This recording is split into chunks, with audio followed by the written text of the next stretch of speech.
Good evening, ladies and gentlemen. In 2019, I was handed a crown far more greater than its weight or its shine. It represented trust, responsibility, and a belief that I am able to carry something that is bigger than myself. Back then, I didn't realize how deeply it would shape me, but I do now. Finally, after 7 long years, I am able to be back on this stage.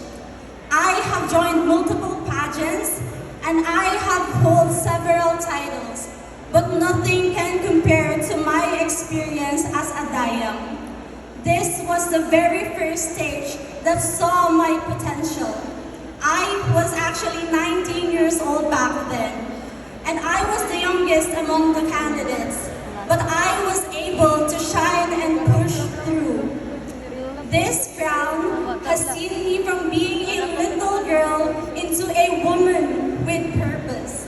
It has taught me humility, courage, strength, resilience, and love that I am able to reflect to others. But most importantly, a crown teaches us gratitude. Because as a queen, it actually takes a village to be able to bring home a crown.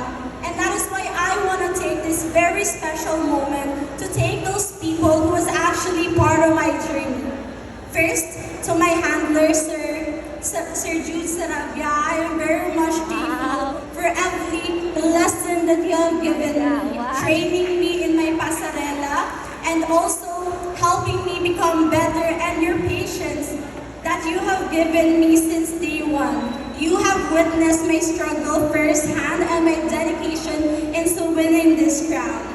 And to Sir RJ Magat, our choreographer during Dayang Pambayluhay 2019, I would like to sincerely thank you for making our production such a success, and up until today also bringing Dayang Pambayluhay production into another level.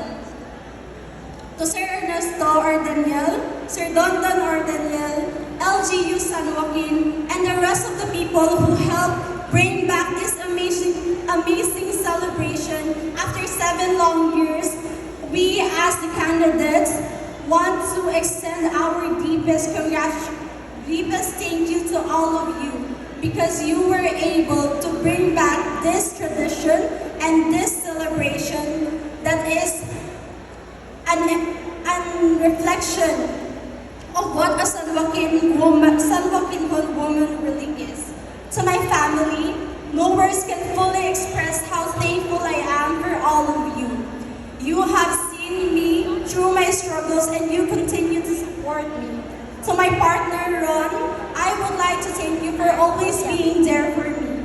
And to Sir Rick, Sir Sidney, and Mr. Bigafria, who was able to give me this beautiful gown and made me extra beautiful tonight, I would like to express my serious thank you to all of you. Most importantly and lastly, to the man who made this day possible after 7 long years, to the Honorable Mayor, Attorney Joe Abad Lazaro Jr., we are all grateful for you. Thank you for bringing back the tradition of celebrating Dayang Pambayluhay. I still remember the lessons that you have taught me, and up until today, I still apply those lessons in my daily life, and I am very grateful for you into shaping us into the woman that we are today. To my successor, wear this crown proudly. Let it remind you that your voice matters, your heart matters, and your presence can change lives. As I place this crown in your hands, I do so with confidence and hope. I may be closing this chapter, but the story still continues, and it will be given to the capable and beautiful hands of the next Dayang Pambayluhay 2019. I may no longer just wear this crown, but I still carry its purpose. Tonight, I pass on this crown, but I take with me the lessons, the love, and the strength that it has given me all throughout the years. For the very last time, and after 7 long years, this is April Grace Batsan Paktawin, your Dayang Kang Bailuay 2019. Iho!